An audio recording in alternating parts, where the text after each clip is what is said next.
لا توحشنك غربة بين الورى.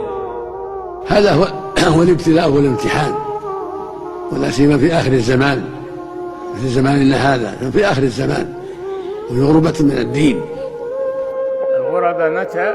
إذا فسد الناس. شوف الناس كلهم ما هم بالكفار، الكفار معروفين، لكن فسد المسلمون، فسدوا، دخلهم ما دخلهم من الأفكار والآراء والأهواء والفرق والمناهج والجماعات المختلفة.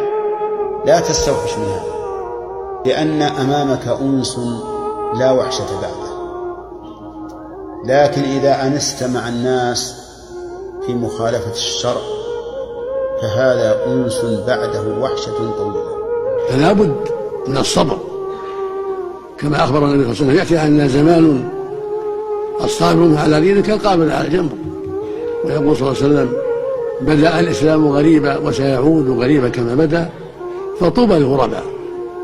أن تلزم طريق الرسول صلى الله عليه وسلم، ولو أصبحت غريبا بينهم اصبر على الغربة، اصبر على الغربة. ومن يطع الله والرسول فأولئك مع الذين أنعم الله عليهم من النبيين والصديقين والشهداء والصالحين وحسن أولئك رفيقا. هؤلاء هم رفقاؤك في هذا الطريق، لا تستوحش، معك الرسول ومعك الصحابة وأتباعهم، أولئك مع الذين أنعم الله عليهم من النبيين والصديقين والشهداء والصالحين وحسن أولئك رفيقا. كيف توحشوا ذولا معك؟ فلهذا الصابر في آخر الزمان على العلم والعمل له أجر 50 من الصحابة، مثل أجر 50.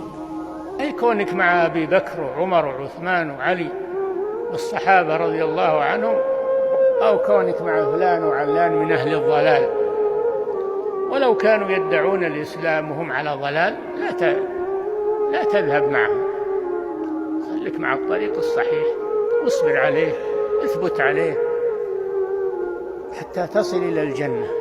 فإذا عرف ممن تعلم الحق ثم رأى ما يضاده حمد الله على البصيرة، وحمد الله أن جعلهم من عرف هذا الحق، ثم يعمل بما يستطيع من إنكار المنكر والدعوة إلى الخير.